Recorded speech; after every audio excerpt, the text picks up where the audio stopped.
Slightly above average gamers, way above average podcast. Welcome to the Slightly Above Average Gaming Podcast with your hosts, J007TV and Sub1KD. Welcome, everybody, to episode 26 of the Slightly Above Average Gaming Podcast.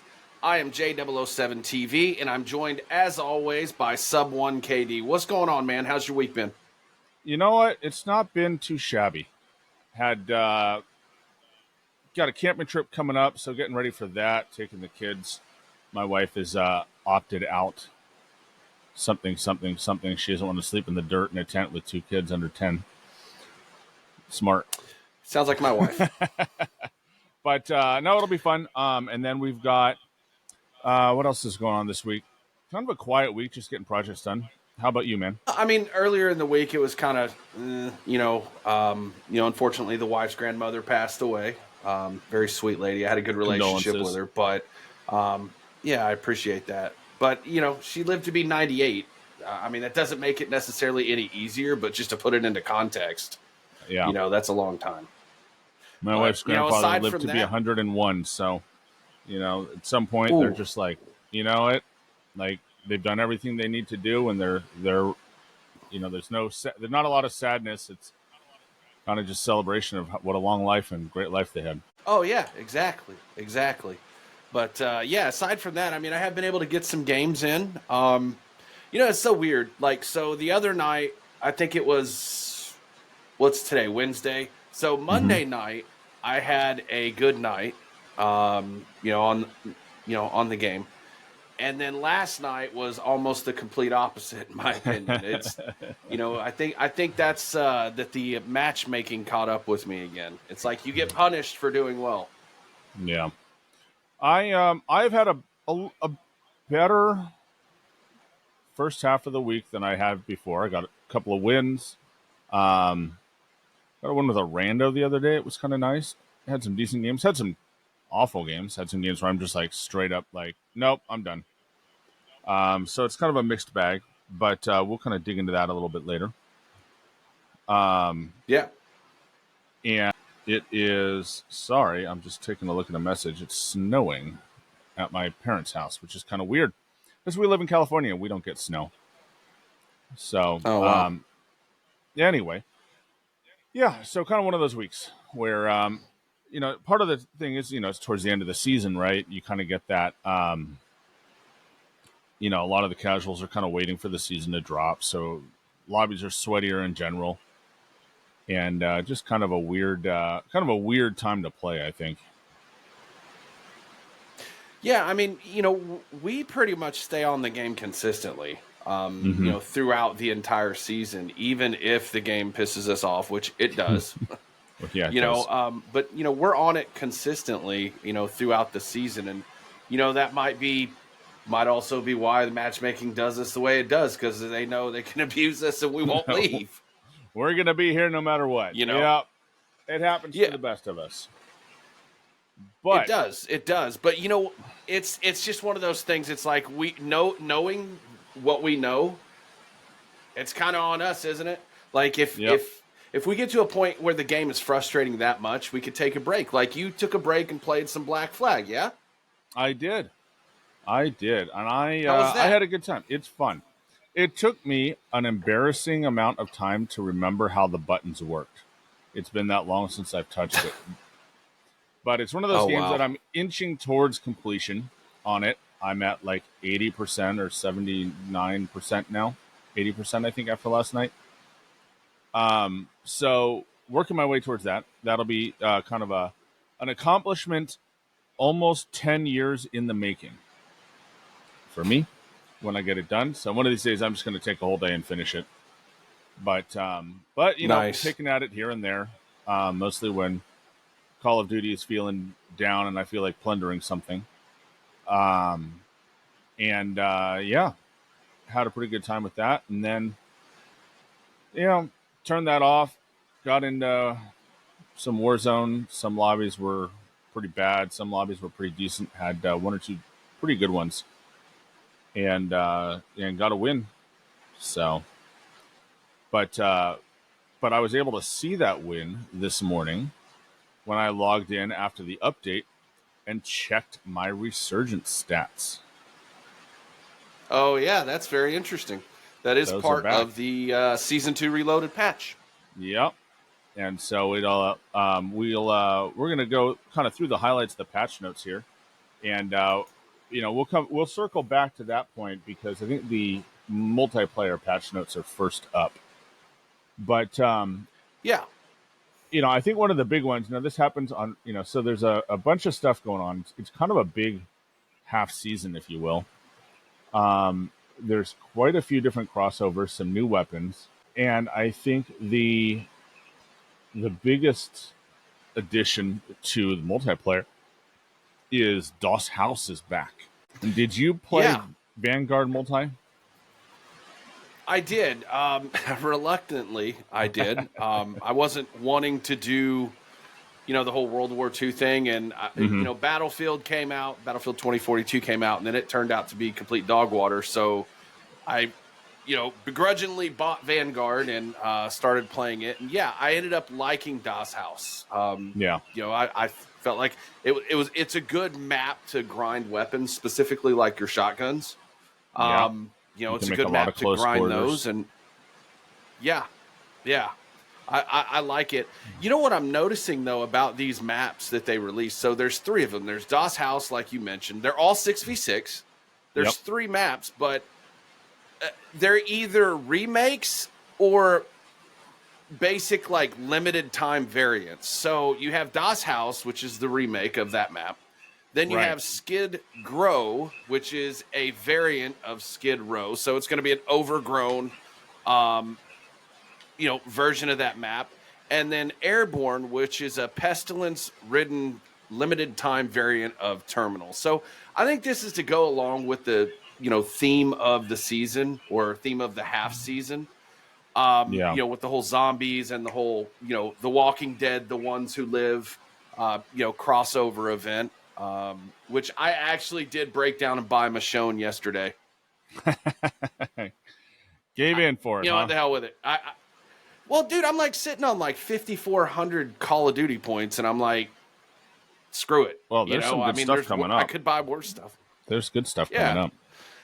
But so super interesting maps. DOS House, a lot of times people do remakes of maps, and they don't come out as good, right?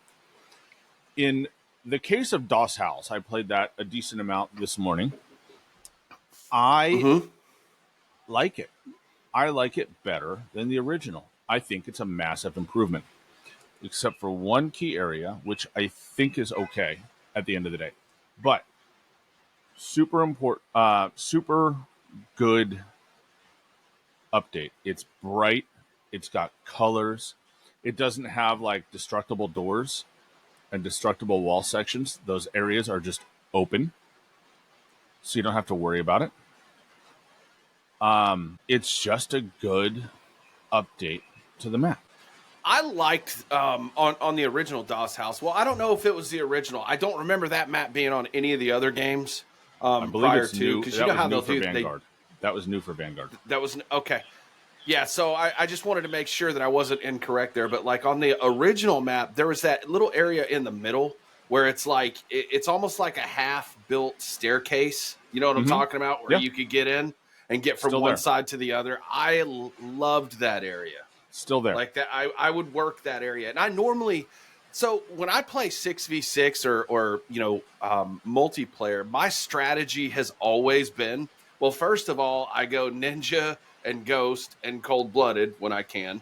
So I'm not getting killed by, AI controlled, kill streaks.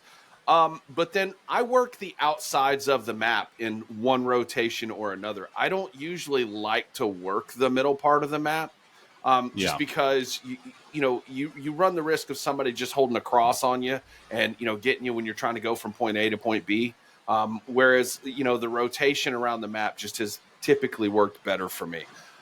That map, however, I did work the middle of the map a lot more than usual because I like that area. That staircase is good. It's still there. It doesn't have as much cover as it did when it was destructible. So it's just kind of open. And so I think it's not good.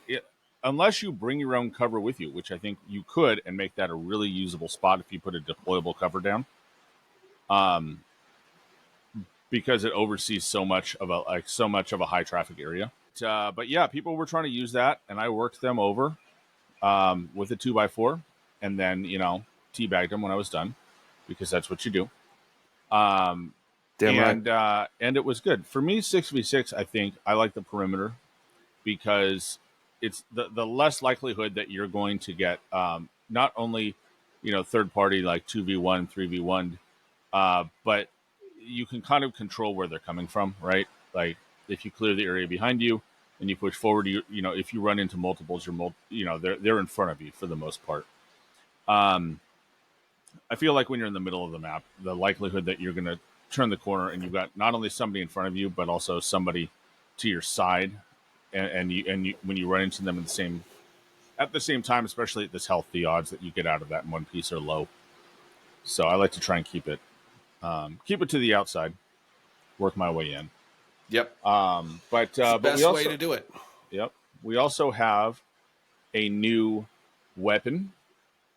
Two new weapons. One is the Soul Render. It's a melee weapon. Sword. A samurai sword. Haven't unlocked it yet. Haven't looked at it. Don't know what to do. Don't know how to unlock it. So we'll deal with that later. One day.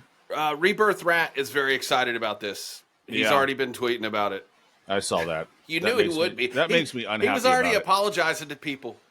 Yeah. But you know what? He was already apologizing to people, saying if it's overpowered, he's sorry. Yeah. Here's the thing. It's the melee weapon, a good melee weapon that's fast and strikes quickly is, I think, great. So that's my secondary. When I play multi, that's almost always my secondary. I'll run a mobile AR and a knife usually. So if it's a good secondary, I'll run it.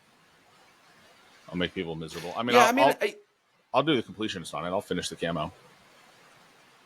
I rarely, the more I think about it, I rarely get to use my secondary anyway, because I'm either getting the kill or I'm getting killed. So, I rarely get to use it. So maybe running a melee in that second slot, which that's the one class, one of the couple classes that I don't ever even screw with trying to max out or do anything with, is the melee weapons. But I'm about to finish my shotguns. So the last shotgun I have left is the Haymaker.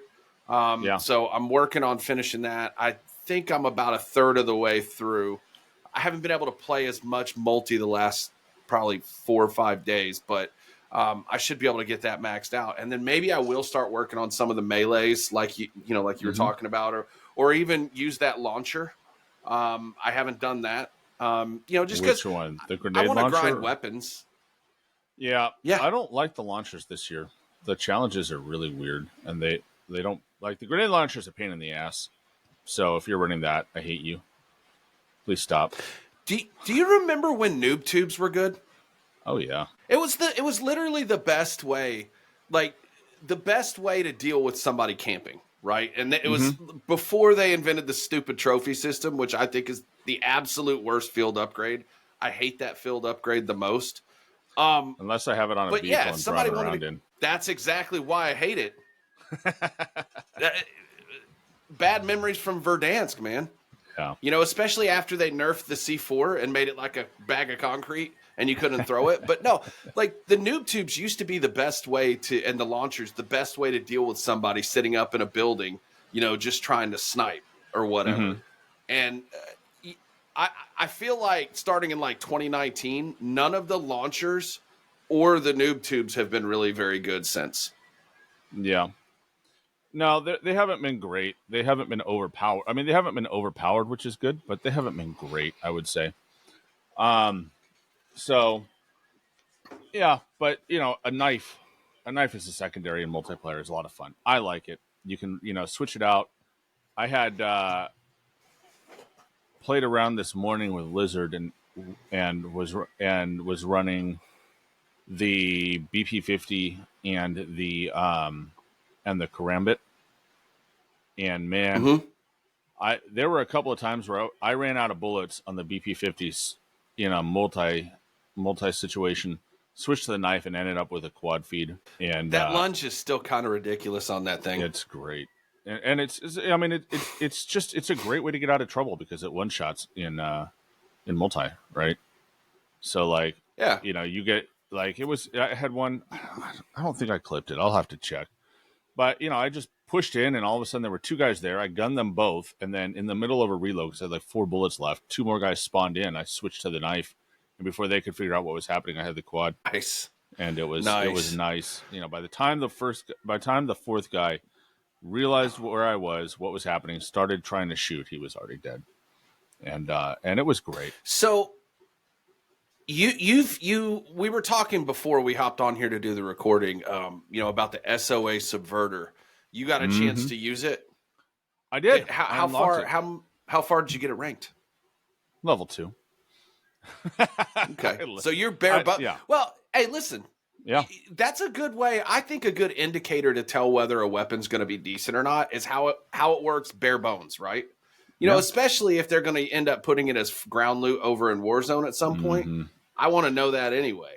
So here's what I'll say about it. Like, I just unlocked it, literally right before we got on. I finished up, and got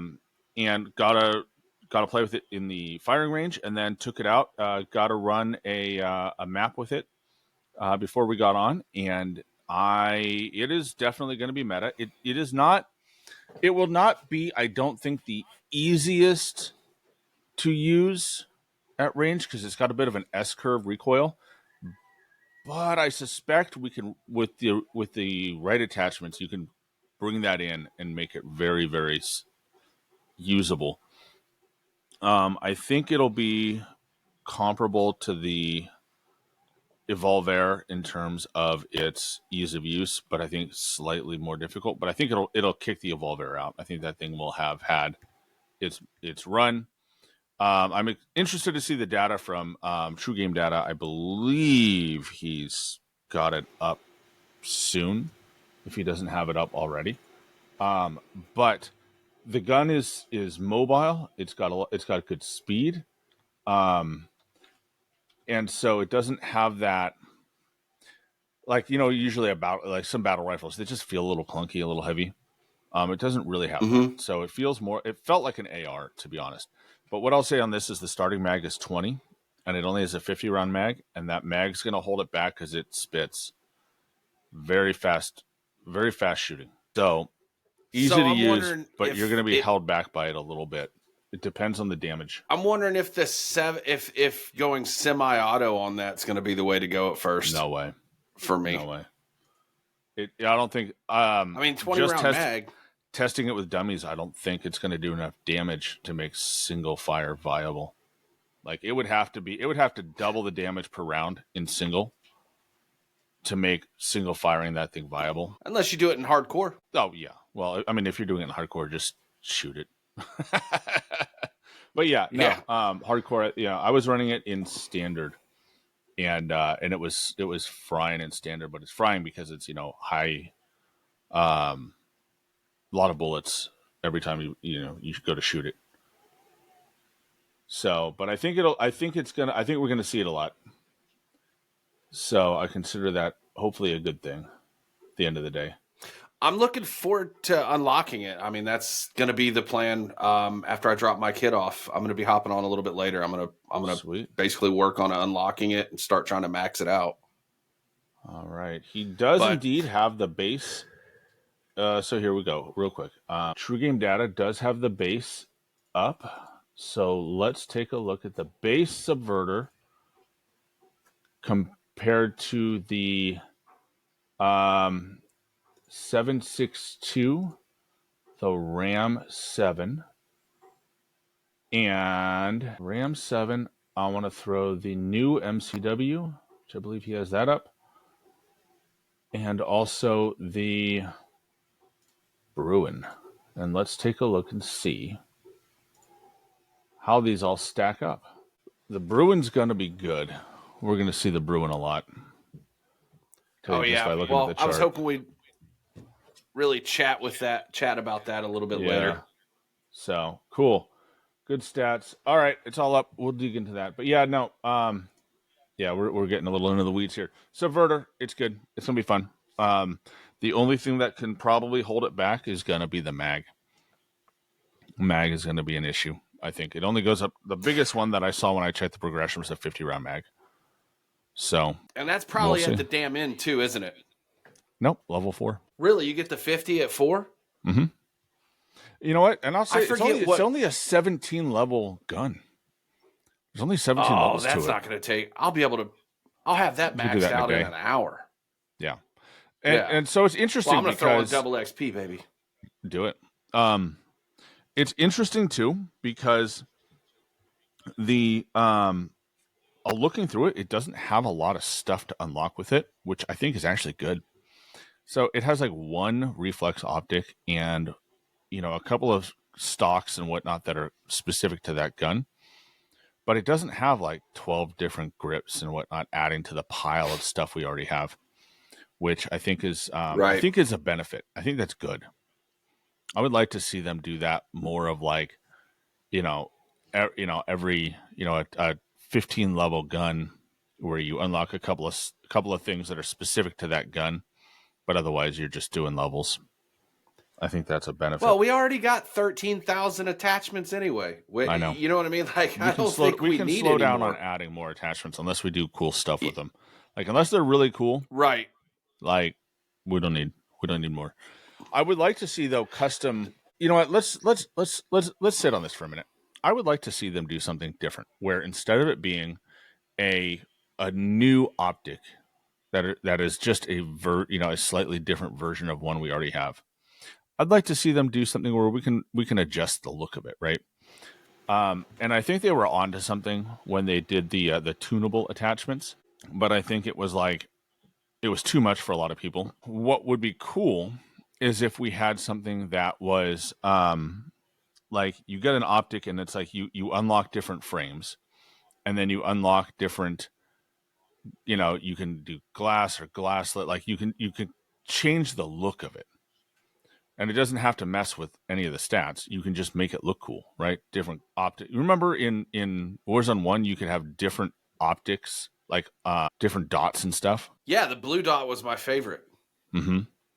Like, have a purple one. You haven't been able to do that since. Have a red one. Have different shapes. There's a couple of optics that are really cool that I would love to run, but they have a chevron instead of a dot, and that screws me up. I always miss. It always throws me off when I have a chevron to look at and I don't have a dot. Stuff like that. Like, give us that. Give us 30 different dots that we could put in there that could be purely on our preference, right? Like, give us that. Be great. It would. And I think that would be an improvement. But we're getting bogged down. Let's, so they added another couple of aftermarket parts. One for the Holger, one for the Bass B. Bass B is a lever action rifle. Did you see that? Yeah, I think that could be interesting. I think it's going to be a gimmick. I might screw around with it a little bit. We'll see. But, speaking of aftermarket parts that they added, I don't think we covered this in the last episode, but that Jack glassless optic is actually pretty good. It's great. I love that thing. If you're running or in Warzone, mm-hmm. If you're gonna run an optic on something, run that. Like if you're gonna back that up. If you're gonna run a unzoomed optic, a reflex or a red dot or whatever, run that. Like it great sight picture, really easy to use, and it helps with that fire stability. So it's like a free benefit. Yeah. If you're gonna put an optic on there anyway, a reflex on there anyways. Free right there. Grab it. Yeah. So, that's the aftermarket parts. Again, I think that the way that they've been doing the weekly challenges and things like that for aftermarket parts, given that they're capping everything and capping us, I think that that's kind of cool that they're doing that. And they're letting things cross over. So like you could get 2 challenges in multi, 2 in zombies, and 1 in BR, and it still counts as the 5. So that's cool that they're doing that. we're going to cover, I think, the UI here in just a little bit. But the other two things, because I really don't want to spend a whole lot of time on the multi side of it. There are two game modes. So you have Bounty, which is a face-off against the enemy in a team deathmatch style game mode where players have unlimited lives and the first team to reach the elimination-based score limit wins. So basically, team deathmatch. It sounds Seems exactly what team deathmatch is. I don't.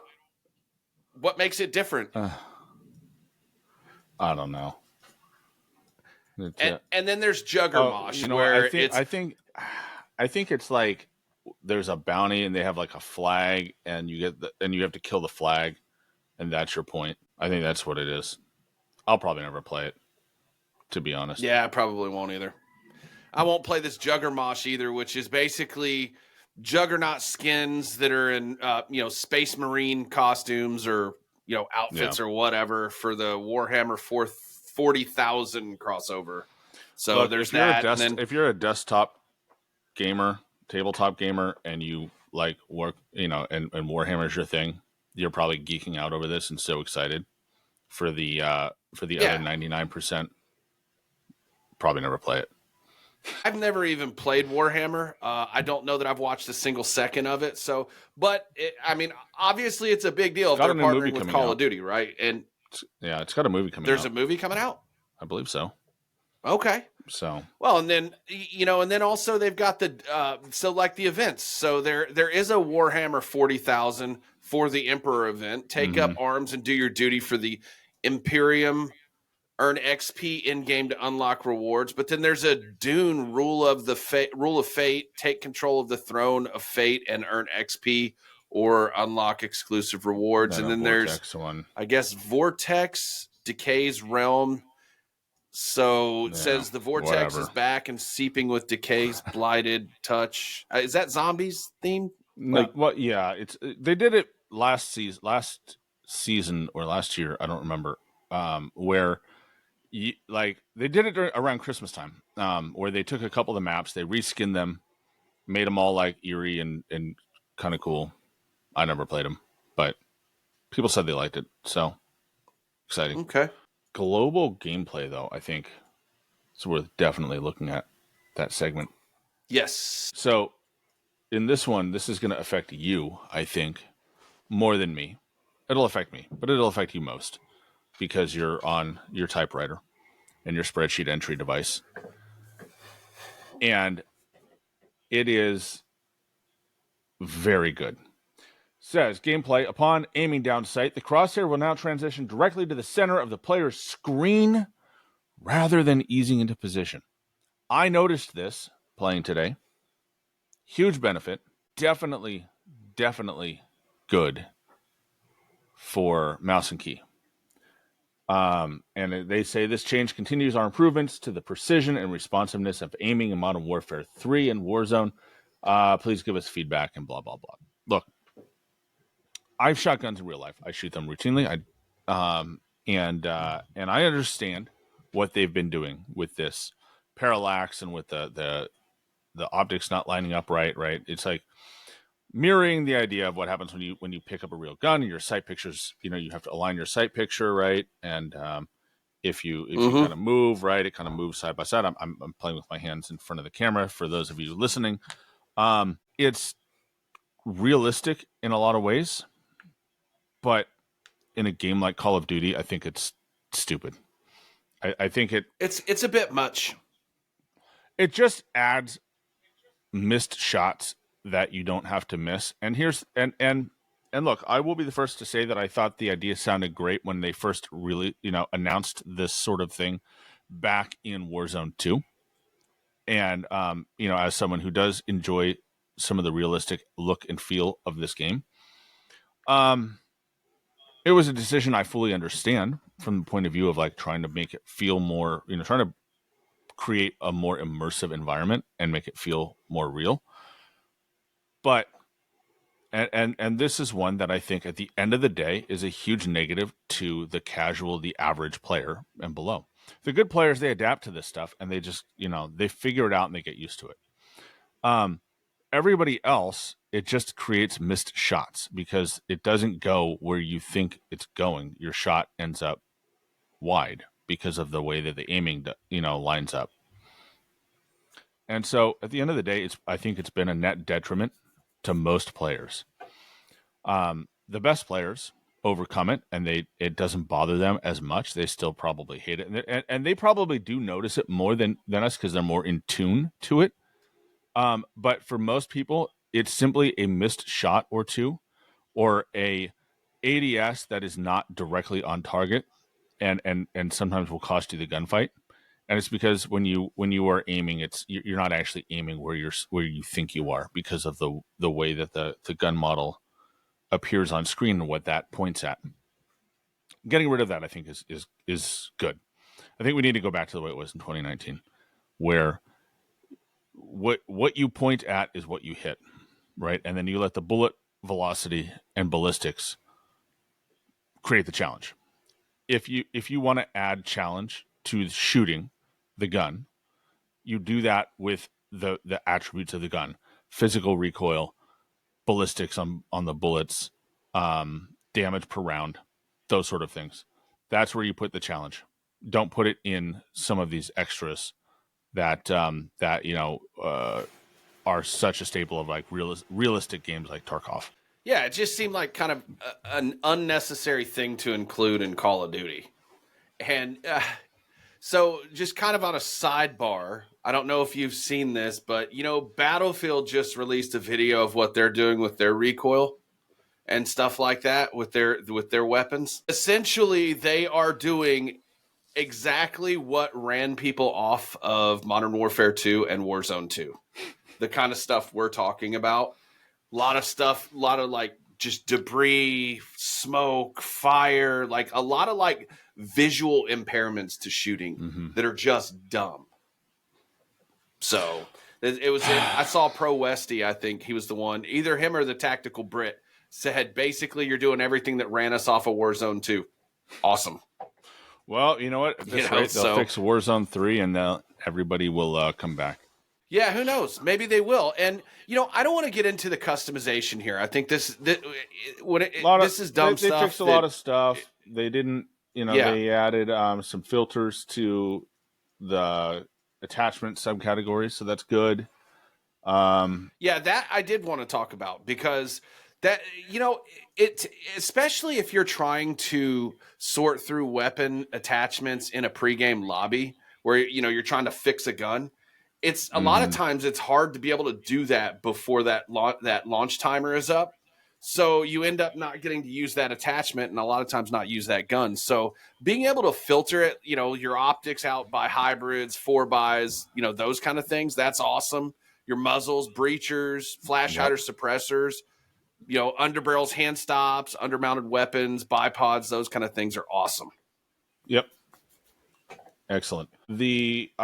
I want to circle back. They added the challenging view, the view challenges. I want to add that. I want to circle back to that later because I want to spend a little bit of time on that. But because that's cool. That's important. Yeah, they did some bug. So we'll come back to that if you're following along in the patch notes. They did some bug fixes, calling cards, blah, blah, good stuff. Glad they fixed some bugs. Progression, there were some progression issues. They fixed that. Glad they did. They made some adjustments to the maps, just to a couple of maps. Scrapyard, Shipmiss is back. That's a good one. I wish Shipmiss this year didn't suck, but I think it's a better map, a better decoration of the map than the shipment was, like the standard shipment on the boat with the rain. I'm kind of over that. Yeah. Yeah, I think Shipmiss was probably the best iteration of that map in a couple of years, actually.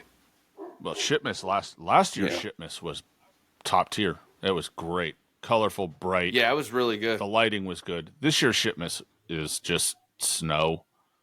They've added snow. It's okay. It's slightly better. It's a nice break. Yeah. Did you see? So we'll skip these other little changes that they made, and get down to the weapons, because this first one you and I were actually talking about, and a lot of this will apply over into Warzone, because a lot of times they are global fixes with these weapons, but sometimes they vary just a little bit. But for the multiplayer, the BP-50, did you try running that earlier? I did. Yeah, it's good. It isn't. They didn't kill it. It's still good, and I think, at least in multiplayer, it's still good. I ran it a little bit when I played trios in Warzone, but I didn't get a chance to put a lot of use into it because I died. So, I think it's good. I think it's still fine. Probably not quite as OP, but still, I think the best sniper support we'll have. But yeah, I mean, they've made some changes to some of this other stuff. So, multiplayer changes. Some of it is consistent. The forebearer heavy stock are not consistent. It's a lot. Increased recoil gun kick benefit from 11 to 16%. Like that's a 5% jump. And then it looks like increased horizontal recoil from 10.6 degrees per second to 15.6 degrees per second. That's a plus 48%. Yeah, but let's keep in mind that these changes aren't exactly what they did in Warzone. The changes in Warzone are different than this, pretty dramatically. Sure, but yeah, they kind of nerfed it. Overall, it caught a nerf. The SVA caught a nerf. Bass B caught a nerf. Sidewinder still sucks. I don't care what they do to it. They rather have that than the lasers. Hard disagree. Actually, no. You know what? I think in the Gulag, probably would be okay. Better than the last time they had the Sidewinder in the Gulag when they had to take it out because it was so bad and everybody hated it to death. Yeah. Yeah. I mean, you know what? If you're an MP main, definitely read through. There's a lot of changes to the weapons in multiplayer. I think those should be reviewed and looked at. They restricted in multiplayer ranked play. They have already restricted the soul render. If that doesn't tell you what you need to know about that, at least they're on top of it right off the rip, rather than letting people abuse it for 3 days. Right. And then they fixed some bugs in that. So great, exciting. If you're an MP, if you're an MP main, if that's your goal, I definitely think that you should review some of this. They made some pretty decent changes. So hopefully it'll shake up the meta in multi and make some improvements there. But they also, for the first time in like 48 or 49 days, gave us more Modern Warfare Zombies content. So it's crazy. Glad to see that back. I've played, I think, a bit more zombies than you, because I've grinded the crap out of guns and zombies. But they've added a new rift, so another story quest, some more stuff to do, which is great. Another story mission is out. There are some new schematics to go out and find. So one of the cool ones, Mag of Holding. This would be wild to see show up in Warzone as like a special perk or something. It skips the reload, so you actually pool your ammo, not from your individual gun, but from your full stash. So if you have 5 stacks of ammo in your bag, like, you can just hold the trigger down till that's all expended. Okay. Can you imagine that in Warzone? No, I'm gonna hold the angle here. I can't imagine. Pop, pop, pop, pop, pop, pop. Yeah, like 5,000 rounds later. I could see it being something where it's like, you don't get to carry a secondary, you only have that, it hurts your movement, and you could just post up and just kind of like a belt-fed backpack. Like, I wonder, what about that? Like, it's a backpack. The only thing you can do is carry that one type of ammo, whatever your primary ammo is. And like, so like if you have an AR, right, you can only carry AR. And then you can load, you don't get a secondary. You have Juggernaut speed, movement, but you just have unlimited, like as much ammo as you can pick up. I can see that being absolutely terrible in game. I can see Just it being absolutely terrible in game. I can give us feel a my 1 blood week, pressure rising. Give us a 1 week LTM where that's an option. You don't get no extra plates. You can only carry the standard plates that you've got, right?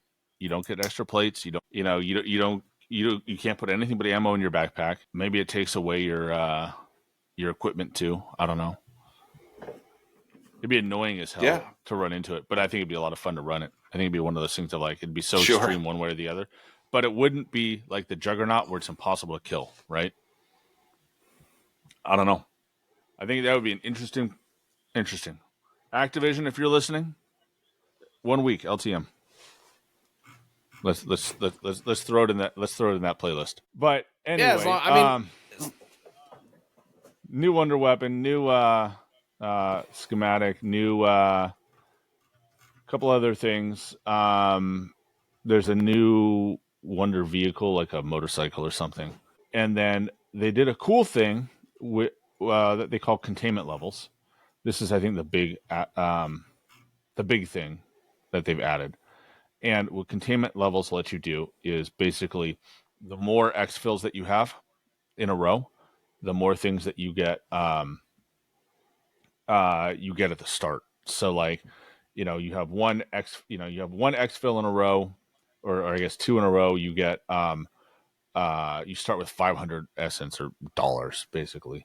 And then, you get like 5 in a row and you get 5 armor plates, right, to start out with, which is, which if you've played a lot of zombies is, all the way down to the point where you can start with 5,000 essence and a 20% discount at a Pack-a-Punch.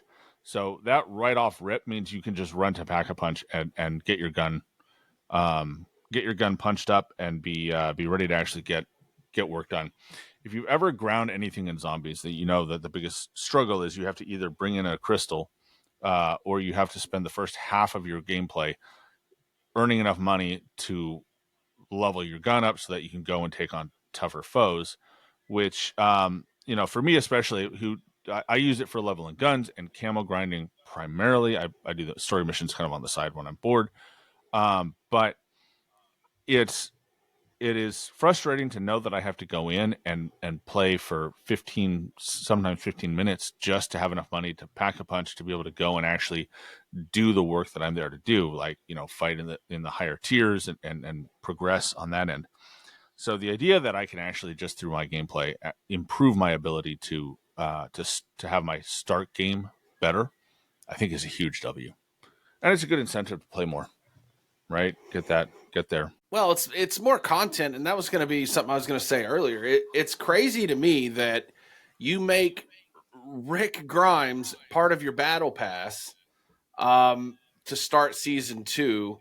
So we all know there's some Walking Dead stuff coming, but yet they didn't give any new content for season 2 to start with for the zombies side of things until now. I mean, I don't know if I'm a zombie player, if this necessarily makes up for that fact, but it does seem like it's a lot. And this whole tier thing sounds like it'd be pretty good, being able to start with certain things. And like you said, not having to spend half your match trying to get enough money just so you can rank up your weapon. Mm-hmm. Yeah. So I think it's a net positive. I think for the zombie fans, they're not going to be as impressed. And I think it's one of those things of like, if you're a traditional round-based zombie player, I mean, this is already underwhelming to you. I think most people have been disappointed they're already by it. Not going to like it. So I don't think there's any amount of content that's going to fix that. But if you're me, who is more of like an open world preference player, I like having a lot of space to just kind of do what I want when I want and kind of play the game the way I want to play it. I think it's a welcome addition. I think it's nice. And I'm glad to hear that next year we'll have something of this form as well. an Outbreak version. So I think zombies will continue to get playtime from me going forward, and is kind of an enjoyable mode. I'm liking it, so I'm glad to see it continuing to get love and support. But they tossed a couple other things here and there, some fixes, a couple weapon adjustments, nothing crazy. And that's the big elements for zombies. Yeah. Oh, they fixed the thing where the ether worm will no longer chase you all the way to your helicopter and then wreck the poor souls left behind as they try to go to exfil and they find an ether worm there. Oh, because it wouldn't leave, would it? No, it'll just hang out there, and then you've got an ether worm at the exfil. Oh, that blows. Yeah. Time to go to a different exfil, homie. Yep. Try again.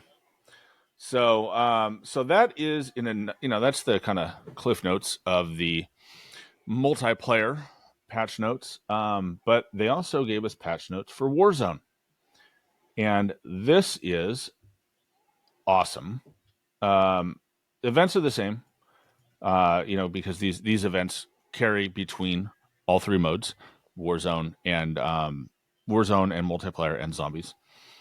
So, the Warhammer and the Dune and whatnot, which is great. Fortune's Keep, they've added a boat. You can now get on a boat. It's supposed to have an Easter egg, from what I hear. Something to do with the horn, I think.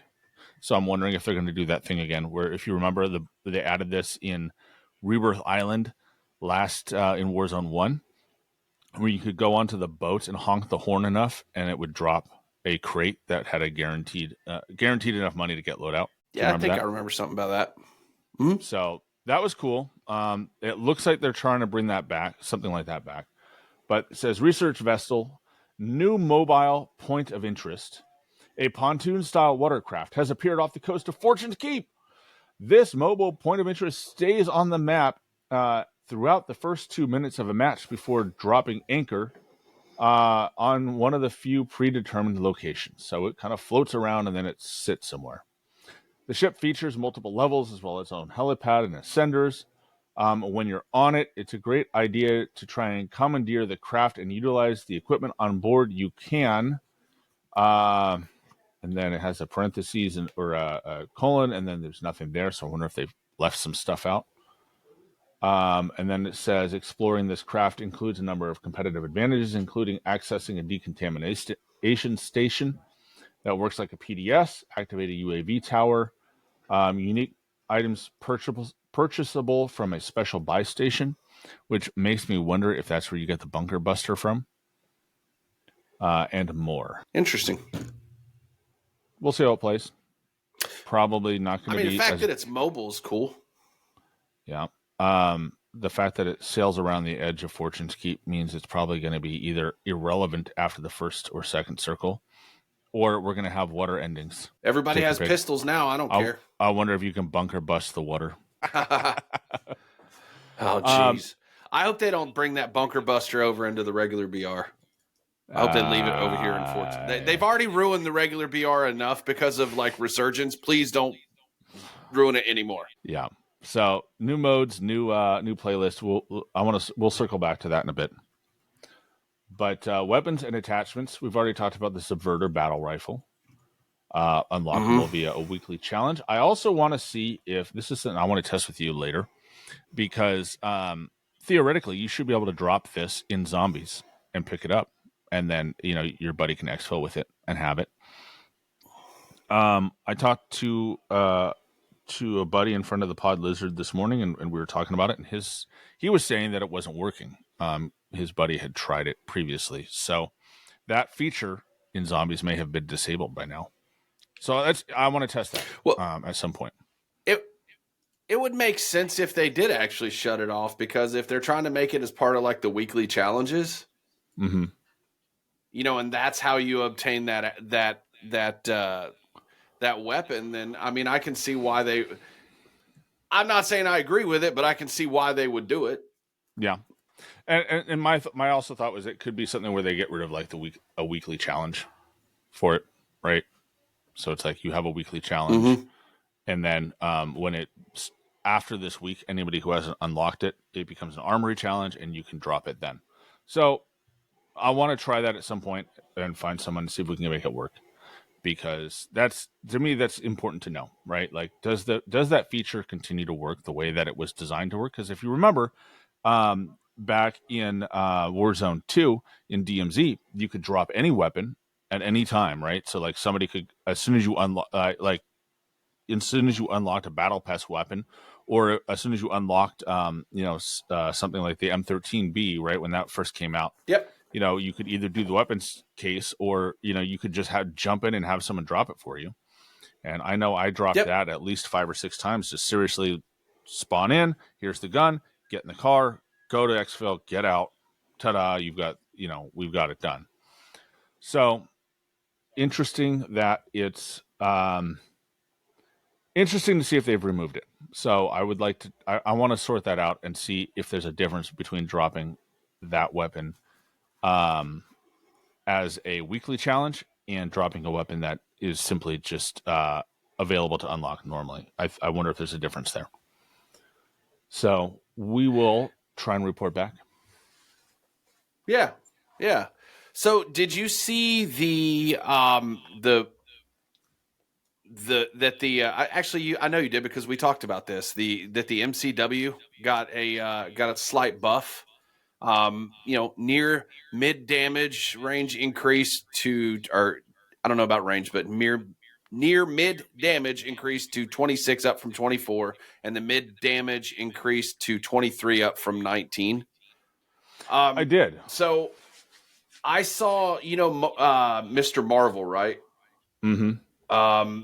He's on TikTok. I think he's on Kick. I can't remember what platform, but he put out a video earlier with him using the MCW, and he was frying with it, and it was on a Sheikah, so I'm anxious, that's my favorite gun. So I'm anxious to get in there and see if that gun is finally viable, and like I tweeted earlier, it's like it looks like they're finally trying to get the ARs in a better spot, because right now it's been, as we've talked, all battle rifles or LMGs. Yeah. So, fortunately, True Game Data has been able to update his stats. And I'm just taking a quick look because I know there's some adjustments to make. But off the cuff, I think it's going to be okay in a medium range. So, like, I would say, like, as a late game rifle where you want some mobility, I think it's fine. I think it's going to peak out at about 50 meters, and then it's just going to be, again, not great. I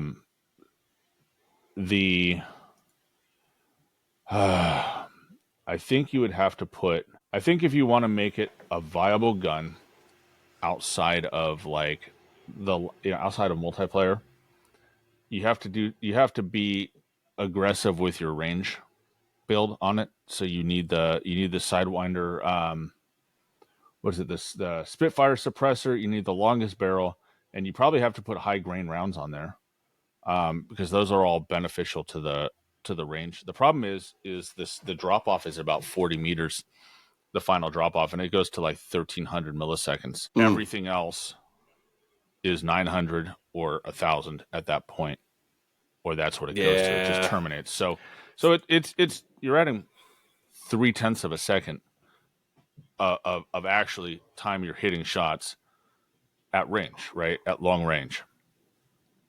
So I think it's doable because it's so easy to use. It's one of the easiest guns to use in the game. But I think when you use it for a long range gun, for the way a long range gun should be used, it's still not great. But I can see on Vondel, I can see on even a Sheikah, especially later in the game, where you're not shooting beyond 50 meters a lot. You can put a build together, I think, that'll do that.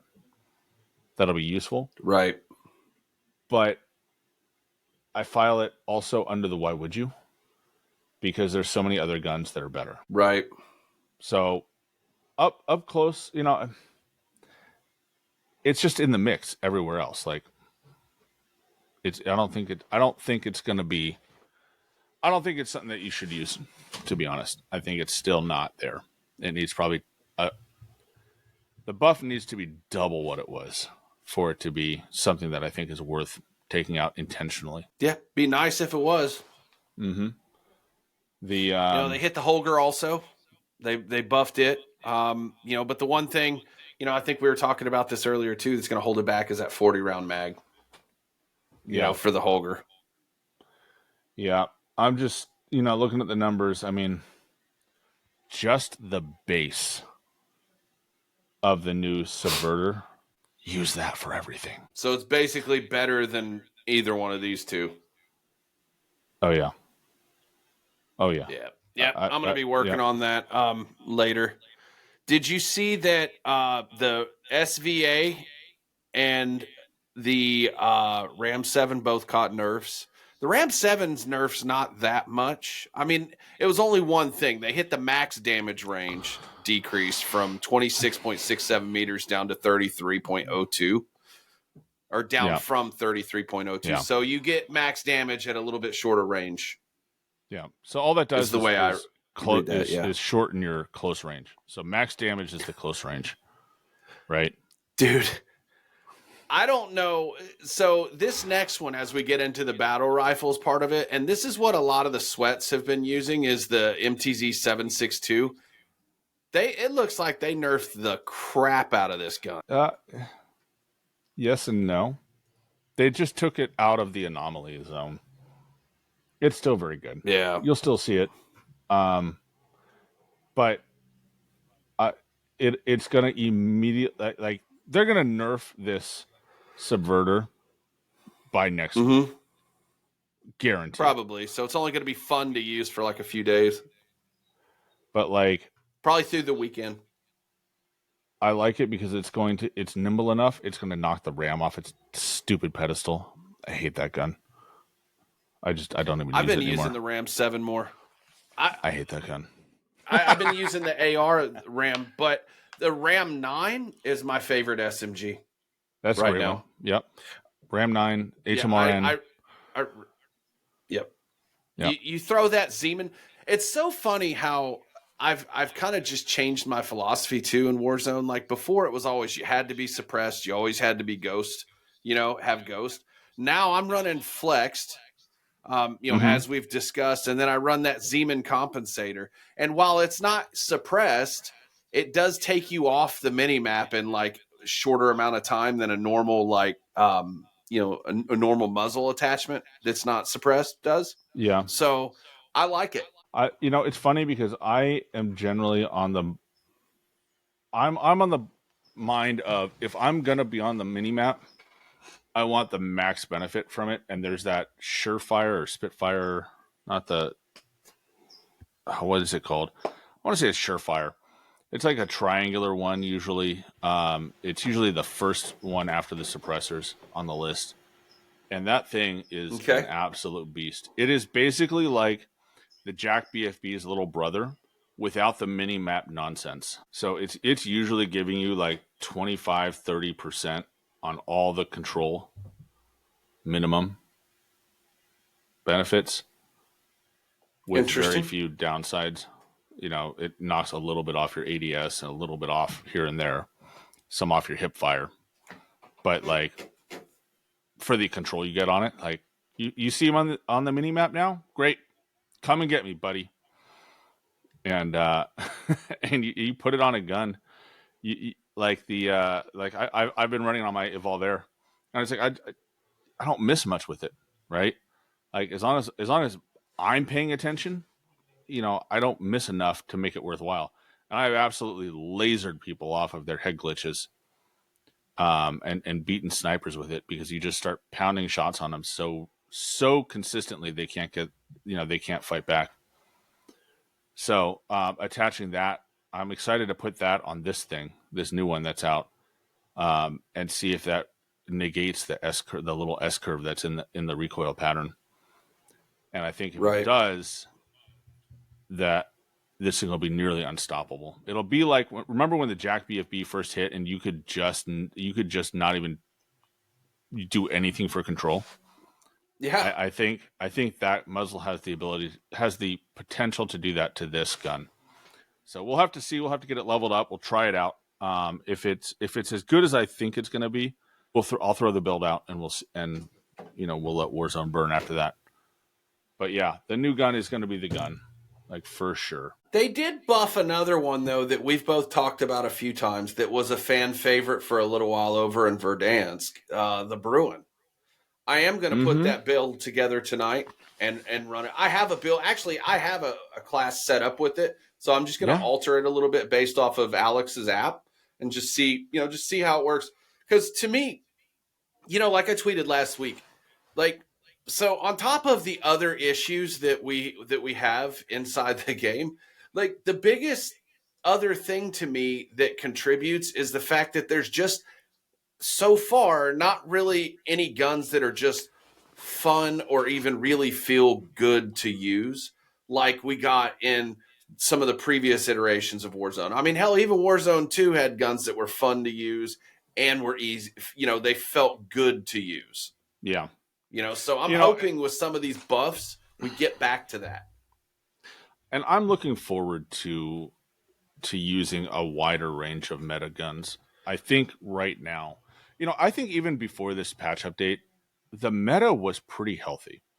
The MTZ-762, you see a lot of people using, and it's a higher skill gun, but the gap between that and other weapons was not enough to justify, like, the hype it was getting, I don't think, right? Like, the Ram 7 and the MTZ were very comparable through like 45 meters, and then the Ram falls off a cliff. But, yeah, it's not... I don't think it was a bad mix, right? Like you could, they both had problems. They both had faults and you could fry with either one. And then you could throw the Evolver in there and that could hold its own because you can hit your shots at range, even with an optic, right? Like the Ram, I feel like the Ram is only good if you've got the no optic build, if you're iron sights. And I don't like iron sights because I'm old and I like to have, a little bit of zoom on my long range guns. And when I don't have zoom, I don't like the iron sights because I feel like the iron sight, the front post at range blocks the body that I'm shooting enough that I don't see it. So I end up missing shots. And up close, I feel like the model of the gun up close gets in the way. And I sometimes lose my target. So I like putting optics on my guns. I don't like iron sight builds. And that's the only way the Ram is viable, in my opinion, at range. And so that's got issues. The Evolver, is good because it's just so accurate. You just don't miss very many shots. The MTZ, very good, but it's very hard to use in comparison. So I think there's just been a lot of options and I think it's good. I think the more options, the better. Yeah, it doesn't seem like, like even in Warzone 2, there were periods where there was one gun that literally broke the game for 6 weeks, like the RPK, that kind of thing. Like we have not had that. They've been faster about, churning the meta, and that's great that they're doing that. But, as far as like guns that were fun to use, I would say for me personally, the Interceptor and the Evolver. Like those two guns are fun. And I got to add the Ram 9 in there. That's a fun gun to use too. Even off the ground, it's still fun to use. So, I think anytime you can have 4 or 5 viable guns that are competitive with each other, that can be adapted to different play styles, I think that puts the meta in a good place because you can pick up a gun that's fun for you to use. Like there's room to add that, and just kind of running this new one, I think it's going to be more fun than some of the other battle rifles, which tend to be heavier and a little bit more on the slower side. It's going to feel more like the Ram 7 in terms of its mobility, and it doesn't have that weird hitch in the recoil right about where you need to put the kill shot in. That always screws me up. And so I think it's going to be a good alternative. And I should probably put an addendum to what I said earlier about, there not being guns that are fun to use or that feel good. Because that's not entirely true. I guess I should have worded that I don't feel like there's any ARs that are fun to use and feel good to use a lot. You know, I Yes. mean, the Ram 7 is okay. It was not terrible, you know, but nothing that felt like the Grau or the Kilo or anything like that, or even the M13B, you know, those kind of things. So yeah, I should have prefaced what I said with that versus saying overall, because there are guns that are kind of fun to use or have been, you know, so far. You know, like I said, the Evolver, the Ram 9, those kind of things. Yeah. So it's yeah. I think the meta is moving into a good spot. If they can keep this up and just really keep one gun from running away. I think that's part of what is frustrating is when everybody is running the exact same gun, and oftentimes the Yeah, exact same build for the exact same gun. It's just kind of, it gets boring, right? And like at it that point, does. just take away all the choices, just issue everybody the same gun, and just let them run. You know, make it like the old days. You know, with Quake or whatever, where it's like everybody has the same gun because that's what you just are issued, and Yeah. just and just do that. So So yeah, let's talk about the snipers just real quick, because we do kind of need to move on to the next bullet point. But so they decreased the aim down sight speed for both the Cat AMR and the XRK Stalker. One of the interesting things that I actually passed over the first time I read this, and then I saw a video about it later. I was like, oh hell. So with the Stalker, they added a new optic attachment, and it's the XRK Stalker Factory iron sights. mm-hmm.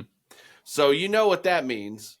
You know, it's going to be a lot of quick scoping with that thing for sure, because I'm sure Yep. the ADS time is going to be just outrageous. But you're also going to start seeing cheaters sniping you with iron sights on that thing from a mile away too.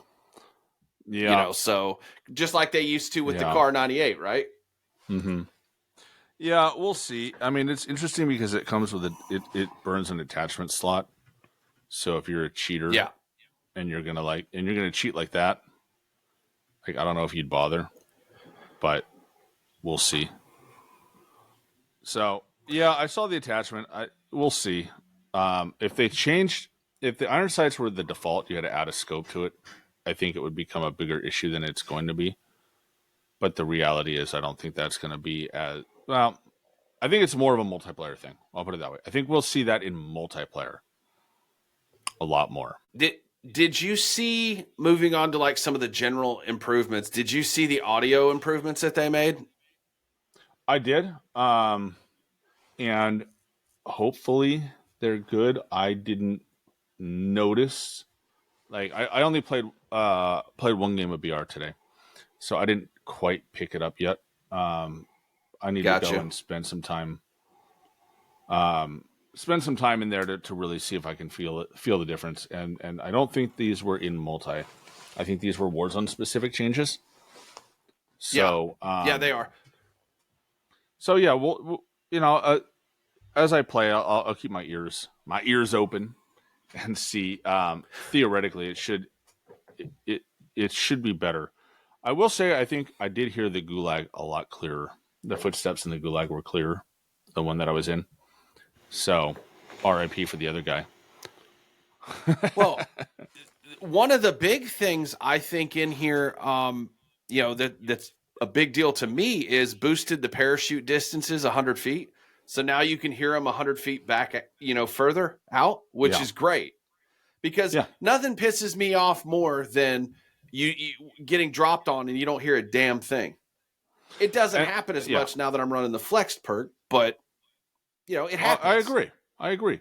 And they should not the audio should be good enough that you shouldn't have to deal with somebody dropping in on you unnoticed. And now look, do I like to take advantage of that? Absolutely. Should I have Sure. to? No. Like should I be able to drop in on people as frequently as I do and be successful on it? And it's been, the more the audio cheese kind of becomes known, the less I've been able to successfully drop in on somebody. And hopefully it just kind of it just limits that severely. But yeah, the number of times I've been dropped in on is excessively high, and it really frustrates me. So I'm glad they're getting especially on like Vondel. On Vondel, where everything's rooftop, and they hit those zips. But the one of the other things, yeah, and they added for the ascender distance another. You could hear it 16 feet further. The way I read that. But one of the other things that they did, speaking of Vondel or Resurgence, is now stat tracking has been enabled for Resurgence. So that's good for you. I mean, you mentioned that a little bit earlier as far as your win. So that's awesome. Yeah. My 36th win in Resurgence. And and my not Sub1KD. Been nice. Resurgence has been better to me, I'll be honest.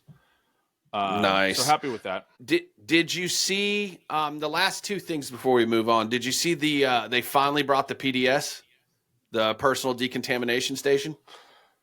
Yeah, I haven't seen one yet, but nice to have it back. It only took them a year. That's kind of cool. Duration reduced by 50% in the final two circles. Probably good. Yeah. So, people won't be able to abuse it. But then the last thing is the bunker buster kill streak. How do you feel about that? I need to see it. It's like, in theory, it's devastating. I guess that's true. In theory, it's devastating. On paper, it's devastating in Final Circle. But I need to know how easy is it to get? How expensive is it? How common is it going to be? Is it something that like I said, is it something that you have to buy in that boat in their special thing? And that's the only way to get it. And then you have to carry that all the way to the Final Circle to use it there. And it's $50,000. Because if that's the case, great. It's going to be super rare and devastating in a Final Circle. But the odds that you run into, the odds that someone's able to carry that all the way to the Final Circle is low, right? Like, you're just not going to see it. Versus if it's $5,000 and it's in every buy station and a team just stacks up 6 of them, right? And then they just sit at the edge of the gas and just pound everything. Like, RIP the game at that point. So I'm wondering if it only works on buildings, though. Like, it's got to be a building, because the way they described it was you drop it on a building and then it throws gas up through that building and there's damage dealt and things like that. So, I mean, would it work out in a field? Like, does it work like that? I'm sure it does. I'm sure if it's not tied to a building, I'm sure the gas has a radius, and then and then it has a vertical. So usually, right, like think about a cluster strike, right? It has like a circular radius of like it's going to attack things within the area of effect on that, or like the airstrike, right? Now you have that oval you can actually see the oval area of effect on the map. So it'll be like that, but it'll be a 3-dimensional cylinder of effect, right? It'll be a radius of 25 meters, 50 meters tall of gas, right? And then a blast radius from point of impact downward for X number of, 15 meters or 20 meters or whatever 3 stories is. If the gas mask will work against it. If it's standard gas, yeah. But I haven't seen a clip of anybody using it yet, which tells me it's not OP. Yeah. Which tells me it's not going to be the crazy thing, because we would have, like, the TL would have been flooded with its use before, like, lunch. And I haven't quite been on this morning as much, but I haven't seen it, right?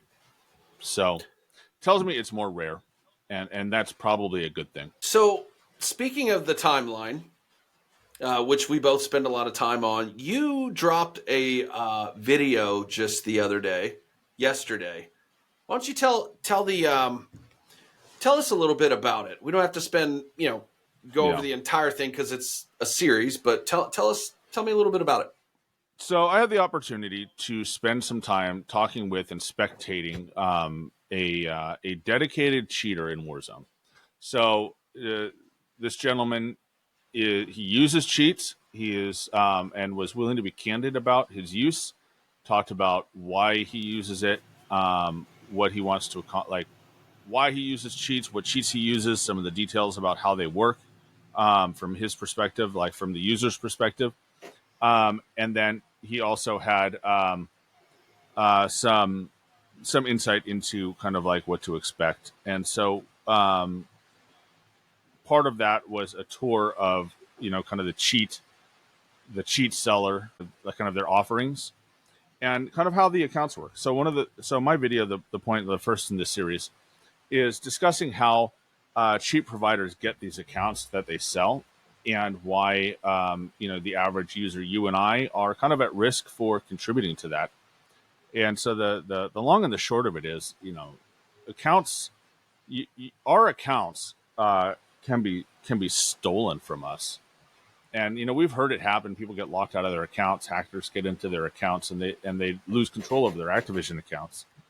And when that happens, typically what you're seeing is that goes to it's done by a reseller, and it's sold to a cheater. And so all of your hard work and records get destroyed by that. And then he also gets into kind of how low level, how cheaters get into ranked with stolen credit cards, and then showcases the Warzone accounts, right, that you can buy. And so it's kind of like, we've touched on this before, of like, we're always cautious about low level accounts, especially ones that play well. And so it's kind of one of those things where it's really hard to deal with. But we've all seen the level 30, level 40 accounts that are just slamming around and seem unusually good. And it was, a lot of times those are related to cheaters. So I want to get back into your video, but I want to point something out that I literally just saw on the timeline. So our friend Caps Locked has been working on a few different cheater videos, one with an actual cheater, and now he's going to interview the owner of one of the cheat companies, who he is not going to name. But anyway, so apparently one of our favorite, quote, hacker hunters has been working on their own video and is for the last 3 weeks, supposedly, and is going to drop one. So I'm hoping Cap gets his out first and he gets the recognition that he deserves for what and you get the recognition you deserve for what you're doing. Because I watched your video, dude, and I'm going to be sending it to some more of my friends, especially the ones that think everybody's cheating. Yeah, no, I'm going to send it over because it literally, you watch a dude cheat, you see how they cheat and how they move and things like that. So I felt like your video was really, really well done and informative. And I mean, some people are like, why highlight cheaters, that kind of thing. And I'm like, well, the squeaky wheel gets the grease. The only way we can get Activision and Call of Duty to do anything is for guys like you and Caps Locks to shame them into doing it. Yeah. You know what I mean? To point out and educate the community on, how these cheats work and how the actual business side of cheating works. So again, I thank you for what you're doing, man. I job well done so far. I can't wait until the second video. When are you dropping that? Hopefully next week. So, and I'm trying to structure this because, for those who don't know, Caps, who's been a guest on our show, and I've actually had a chance to guest with him on a different podcast. And, we the three of us, we all talk behind the scenes pretty frequently. So it's not like we're out there competing against each other. And I'm actually trying to, I know a lot of what he's bringing forth in his video. I got to watch his first video early, like he showed me that. And so we're all in the same conversation with each other. So I don't want to throw this out there as like, oh, we're trying to beat him to the punch. I'm actually trying to structure my videos from different angles and take a different approach. And so it's kind of like, I feel like all of these videos should be taken together as like an expose or like an opening of the window into the cheating world and kind of shining light into that dark, dingy, mold, rat-infested area of the Call of Duty world. Because the more we all know about it, the harder it is to hide it, in my opinion, right? The more educated the average Call of Duty user is, the more likely they are to buy, to observe cheats in real life identify them and react to them versus give credence to some of these grifters who pose as hacker hunters out there making videos. I won't name their names, but we all know who they are. So yeah, we do. And I think that it is not a competition between you or Cap. You know, we're all friends. You know, like we've said before, the three of us have our own group chat where we talk about a lot of this stuff. Mostly you two talking because I don't know a whole lot about it, but I'll add something in here and there. I mean, I'm just keeping it real, right? Like, you know, and it's both of you are just a good resource for this and are doing the work that other lazy people aren't doing. You know, it's easy to make a video where you just slow it down and make it look like somebody's cheating and then throw out an accusation, whereas you guys are actually talking to real cheaters and watching real cheaters and seeing how it works. So, you know, bravo to you. Well, thank you. So, yeah. So that's an ongoing series for me, ongoing series from Cap. He's got a really interesting one coming up. So, as always, keep tabs on both of our Twitter channels and YouTube channels for that. And then, you know, one thing that we skipped over that I want to circle back on is something they added in. And this was something that Chat of Duty has long promoted and asked for. Oh, that's right. So having this come in was huge for people who grind the game, basically. And that is an actual real-time in-game challenge tracker. So, you know, as a lot of people know, I have completed now the Mastery Camo for multiplayer. Second one in a row. Did the Modern Warfare 2 one. I have done the now Modern Warfare 3 one, Interstellar, and I'm working on Borealis, which is the Zombies one, which is, to me, a breath of fresh air, but also a tedious one because it feels like there's a lot more to it, not having to do all these guns all over again. But it's an enjoyable it's an enjoyable grind. I'll put it that way. I'm having fun with it. But I'll tell you one thing that is really frustrating is I have no idea how long it's taking me to get anything done, and especially when you have these weekly challenges, right? Like to unlock this this new gun, you know, it's like you can look at the challenges and like you have no idea. Am I 1 kill away from completing this, or am I, you know, have I only done one? Right? Is it even tracking? And so there's nothing more frustrating than going through an entire session. I actually did this in Zombies with one of the melee weapons. It didn't track, so I went through 700 kills with a katana in an hour, and none of them counted. That was heart-wrenching. Wow. And I could have known that if the challenge trackers had been working or had been viewable. So they've added that in. So now you can select up to 5 challenges, camos, or weekly challenges, or whatever, and you can display them in game. So I actually got great use out of it because I was one of the weekly challenges that I go for, and I try to do all the weekly challenges immediately, like first thing. Week starts, get through the challenge, get it out of the way. And I like to batch them together, right? So I will look at the challenges and say, all right, I've got, this week I have to get X number of kills with a recommended assault rifle. I need to get X number of double kills with the Holger 5.56. Well, since those are both, right, since those two challenges you can use the same gun, like I'll batch them together and I'll go into one game and I'll try and do both challenges in one game. And so sometimes what'll happen is you'll have a challenge where it's like use an assault rifle to get use an assault rifle to have X number of tac stance kills, and then you have X number of hip fire kills, right? And trying to balance those two sets of kills can be a challenge. And so having the ability to check in game and know where I stand on both of those and what I need to focus on has really improved the ability to kind of grind camos and grind these weekly challenges. So it made a huge difference in my opinion for me. And then so that's a big plus, big addition. And then let's see here. They also tossed in some playlists that I'm reading on the timeline are considered some of the worst playlists of all times. I'm not sure if you looked over the playlist yet. Yeah, I did. I see. They're going to have Plunder for the next 3 weeks, and then it'll be lockdown in week 4 for March.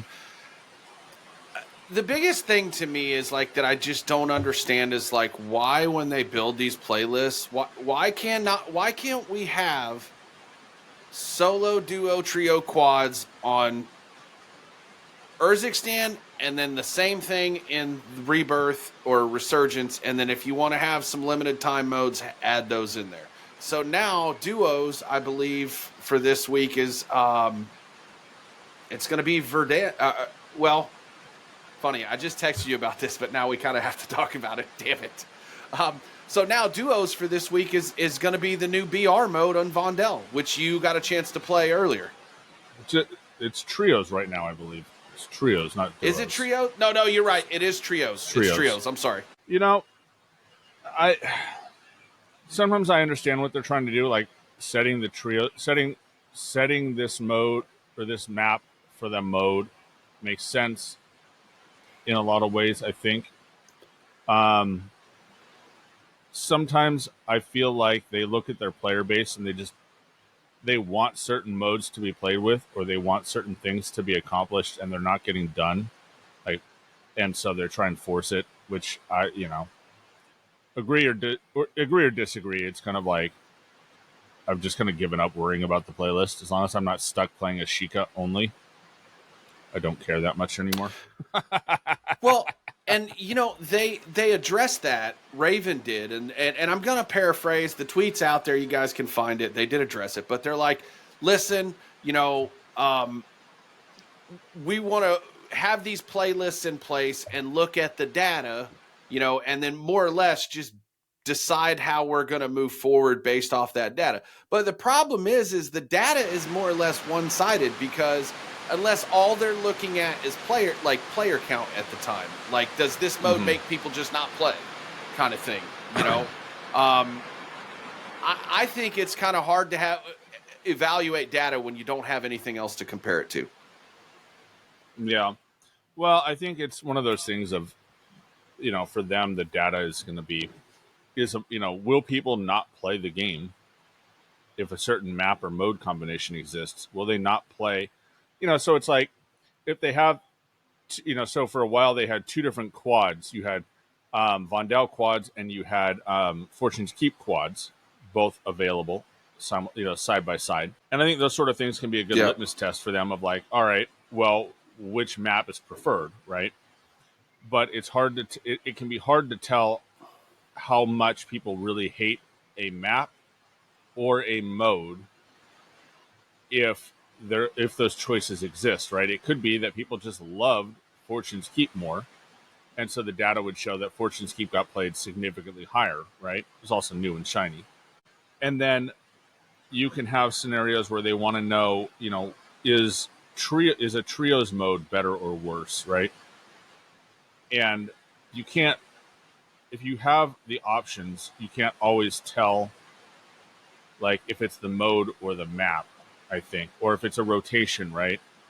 Like, it's hard to tell on a rotation how that affects people's actual desire for it, if they'll just slug through a map once because it's on the rotation and they'll get off of it afterwards. Versus if you only give them one choice, people will play or not play, right? If they play through it, then they don't hate it that much, right? But if they don't play it at all, then that that's something you've done is wrong. So, I mean, from a data collection standpoint, I get it. Like, they're trying to test different things, and when they put that stuff out there, they have an idea of what they want to see. It doesn't mean that we don't have the right to complain about it, because, if they were feeding me only a Sheikah Island, I just probably wouldn't play Rebirth at all, right? Because I hate that map so much. But, on a rotation, if I play 3 Vondels and then I play 1 Ashika, I'll probably suffer through it if my friends are fine playing it, or I'm playing with one of those weirdos that actually likes it. You know who you are. But how can the data be actually valid when the matchmaking practices are designed to actually addict you anyway? Well, if you hate the map enough to break your addiction, that tells you something, right? That's true. Maybe you wake up and decide you need help. You know, something. And you look I don't know, around and but we're I mean, living in like, idiocracy times. yeah, there's just a lot of things to consider, and I just don't know that.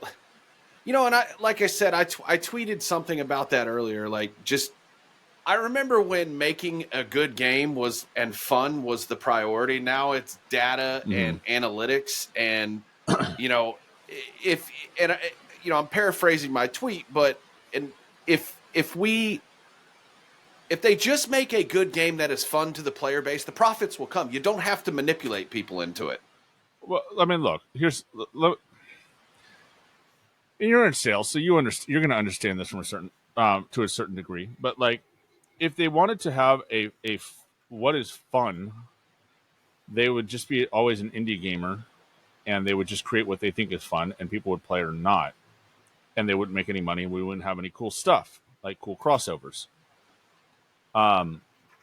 because they wouldn't. There would be a very small group of people playing a small dedicated game. You get to be as big as COD because you're data driven. Now, look, games are data driven. Anybody who tells you they're not, and they haven't been for the last 30 years, is lying to you, or they don't know what they're talking about. Analytics has run everything from probably the late 80s, right? Early on, the only analytics you would get were sales data, right? How many copies were sold? Yeah, it wasn't as pervasive in the player experience, though. Yeah, but then we got things like, E.T. that crashed the entire games industry, drove Atari out of the hardware market, and left us with no consoles for like 5 years because it was so terrible. But the hype was so strong, and the industry was so built on it, like invested on its success, that like you just end up with this disaster that no one will touch. So, when you look at how games used to be made, a lot of times features would, there's so much that would go into figuring out what people wanted to play in the first place, that the idea that they just made quote unquote a fun game, the last time they probably ever did that was GoldenEye multiplayer. But the main game of GoldenEye was crowdsourced to begin with. It was all statistically built. Like, all the things they designed in it was like, what do people want? And then they have focus groups, and they talk to people, and they have surveys and data from other games that they've released, and what sells and what doesn't, and that's how they design a game, right? And literally, if you know the story of GoldenEye 64, you know that the multiplayer was thrown together in literally like a month and a half on a whim. And when you play it, it's a clunky piece of junk by today's standards, but it was kind of a first of its kind on console. And it's fun as hell. It's probably the last time that we've ever had something like that. But it was because the game itself was fundamentally built on what people wanted in a first-person console shooter at that time. Yeah, but all right, so what they want versus what you're manipulated to want, those are two different things. Well, it's one of those. I mean, Battlefield 2042 has all the same manipulative stuff in it, and they didn't make a game that anybody wanted at all, and so it did terribly, right? They tried to out COD. Modern Warfare 2 did the same thing, right? They had all the data of what people wanted, to the point that there was some developer who gave an interview talking about how many times, they could track how many times people slide canceled. Like, they know the data. They know what people wanted in theory, and delivered a game that nobody wanted, apparently. So, well, either that or they just don't listen to their own or read their own data then. Yeah. So, but I mean, the data's there, and whether they make a good game or a bad game, right? Like, they still have to balance it's a game that people want. Now, are they messing around with, trying to get, engagement, optimized matchmaking, and all of this stuff? I mean, as you and I will attest, obviously, it's a lot less fun when you don't win very often. But I'll say this: having messed around with other games that are older, you still run into the same problems that you do today, right? Like, and I think the point that people make where they yearn for a day like the olden days where everything was completely random and you never had you were never manipulated into your matchmaking, like into who you played and how the game went. I think have rose tinted glasses of how those games actually were for most people, because most people stopped playing the game after a while and you only had a dedicated base of fans playing after a certain point. Kind of like I think what we're seeing now when you look at numbers that are available to us. So I don't think the whole idea of data driven manipulation is a huge chunk of the problem. I think the problem comes from if they're manipulating us into spending money into buying things, right? Like they did with the loot boxes and the gambling side of it. I think there's a lot I think the matchmaking isn't working. I think that's true. Their matchmaking the system they have right now doesn't work for a lot of people, you and me included. But I think the idea that it's as predatory as the loot boxes is kind of overblowing it a bit. I never cared about that. I never gave a damn about the loot boxes. I never cared. Because that, to me, it didn't affect me for whatever reason. Mm-hmm. I don't remember like having to buy, like buying a bunch of extra shit or none of that. And I don't really buy a whole lot now. I buy the battle pass, but I get COD points from it, and then I buy stuff out of that. So maybe in a way, I am still being manipulated. But the idea that people would stop playing the old games at a certain point, yes, that's true, but you're also not factoring in, at that point, there was also not a free-to-play year-round BR tied to it.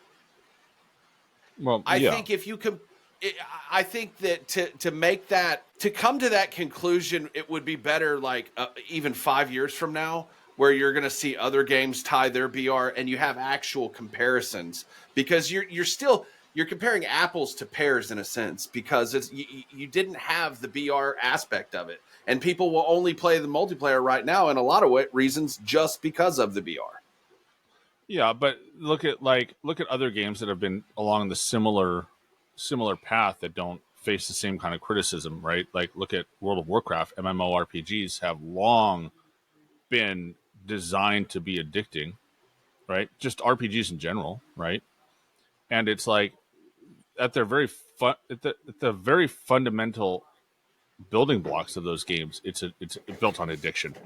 It's the same thing on the phone, right? You have like those little games that are like time gated. You have to earn coins by playing or watching ads or whatever. Like, the point of games is to get people to play. I mean, the very first games were created to get people explicitly addicted to the game, so they stick quarters in a machine, right? It's a bunch of crap to say this is new, to say that they're somehow addicting you. Pac-Man was designed at a very fundamental level to be addicting, to be enjoyable, so that you could play it for hours, one quarter at a time.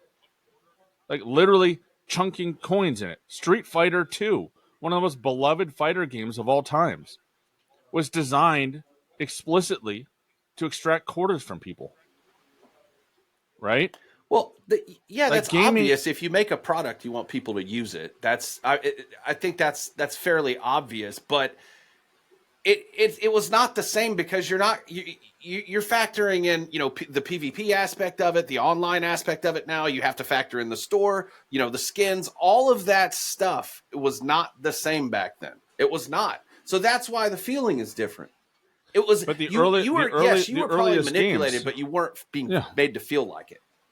You couldn't tell. And you know what? That's probably the worst part, is you didn't realize how much you were being manipulated. If you look back at the old games, the old cabinet games from back in the day, They were all designed from the ground up to allow 3 to 5 minutes of playtime. You had to be exceptionally good, better than any player playing Call of Duty right now, better than them at playing those games to be able to get your quarter's worth out of them. You had to be so good at memorizing patterns and being able to repeat the pattern and being able to counter it with pinpoint precision for hours on end with no respawns, no try agains, right? And that's what these things were designed to do. And they were designed that way at their foundational principle back in the 80s, right? So the idea that this is all new is just it's silly when you understand the history of video games, right? There's not a big leap between the two. The matchmaking needs to get better so that we don't get shit on 24/7. Like, I think that needs to be adjusted. But it's no different than designing the game to absolutely kill you in 3 to 5 minutes so that the next person can put their quarter in and try their shot at it. It's the same thing with Street Fighter, where you get two people playing, you get a long line of quarters on the machine, right? And you're done the match in like 2 minutes. Like, it's the same mentality. It's the same way of designing games. They've never changed that. But there is a drastic change, though. There's a drastic change in just 2 years, from 2018 to 2019. It is not the same. Well, all they did is shift where they want you to play. They shifted it from, they want you to buy these loot boxes, and people bought them to the point that they literally passed laws. Entire countries banned Call of Duty because of loot boxes, where they threatened to unless they took them out. Like, yeah, I think China was probably one of those too. Like, that level of manipulation is not new. In fact, if you want to get down to it, it's better now because they aren't forcing you to get these loot boxes to be able to compete in the game. You can just sit there and log time in the game, even if it's shitty time. You just log the time in the game, and you can have everything that you need to compete in the game. And the question is whether you want to spend money making yourself look pretty. I guess my experience was different than yours because I don't ever remember having to buy a blueprint or a box or whatever to compete. I never really had issues struggling in Call of Duty until 2019. And that's when this form of matchmaking, what we have now, that's when it started. Mm-hmm. Yeah. So that's why it feels more manipulative to me than in previous past. Yeah. Because I didn't have that issue. That wasn't a thing for me. Yeah. And we know it's manipulative. Like, we know it's there. It's just, my point is that it's not new, right?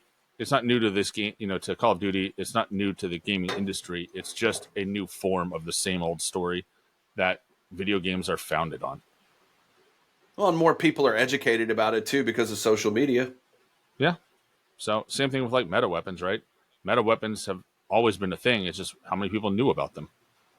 And so, for democracy. Yeah, I never looked up meta weapons or anything. Well, you know how I found out about meta weapons? After I got shit on by the same dude 18 times using the same gun, I'd try to figure out what he was using. That's how I figured out. There was no COD, Warzone loadouts or True Game Data or JGOD or none of that. Like, that's how I knew. It's like, all right, well, I should probably start looking at this because I'm tired of getting shit on by it. But, we're going to, that's just the way it goes. And, and here's one of the cool things about manipulation is we can manipulate too, right? Like, we're going to manipulate you into coming back next week because we have a really great guest coming on. And you get to hear about our kill of the week, which will probably, hopefully, next week, I'm going to give you a challenge, and I'm going to tell our guests the same thing. The challenge is you have to have a kill of the week, and it's got to be from the new Vondel BR. So that's next week. You got to get a kill of the week in Vondel BR. Kill of the week in Vondel BR? All right. Yep. So that's going to be your challenge next week. So tune in to hear about that. Yeah. And I want you to get a really good kill that you're proud of. Because it also brings back the OG Gulag. The showers, the Vondel skinned showers, but the showers. I know that's your favorite. Yeah, that's your favorite. So, what was your kill of the week this week then? Kill of the week this week. I haven't put it on yet. You haven't seen it. Last night, actually, was playing Fortune's Keep, and I dropped, the helipad in the kind of western side of the island. Yeah. I was in that one. Dropped in with the Renetti, right? Because it was like second circle, died. 2 guys inside the building overlooking helipad. Dropped on the walkway, turned the corner, blasted the first guy in the head, and turned around and downed his partner too. Got the 2 with the Renetti, 1 mag. And absolutely broke their stranglehold on the rest of our squad. We were able to rotate off, and I believe we won that game. So, hey, that's a GG. You told me about that, actually. Did I tell you about that one? Yeah, I think so, but that's still pretty cool, man. That's good kills. Good kills. I'll put that clip up probably later today, and you can check it out there. What about you? How was your kill of the week? I know you had a truncated week of gaming, but it was a 2-piece. I did put it out already. I put it out, I think, yesterday. It was either yesterday or the day before, but my buddy we were playing the mini BR duos, which I actually am starting to like the mini BR because you know why? It feels like a BR to me. Like a BR. But anyway, he was on bounty. He went red, 3-bar red threat. I started moving towards him. A guy is coming down. I see him cross from my right to my left on the other side of the fence. I tossed a thermite grenade at him. I think I got a little bit of a hit mark, but I took him down and knocked him with my Ram 9. And then I thought about thirsting him, but my buddy, I could hear him struggling a little bit with the other guy. So I turned, but I knew I was I'd never got a chance to reload, I don't think. So I put about a half a magazine into that guy, and he hopped down, and then I swapped to my sniper rifle real quick and killed him. Nice. And quick scoped him, yeah. So awesome. So glad we had some kills of the week. Glad we had some excitement after the last week or so of kind of a frustrating week. So happy about that. And we are way over time today. So thank you for listening in. And next week, stay tuned. We will announce our guest later in the week. And then next week when we put our episode out, it's going to be a banger. So come back for that. As always, I am Sub1KD here with my illustrious partner, J007TV. Both of us are on Twitch and Kick under our respective usernames. Please find us there if you have not already. And we will catch you on the next time.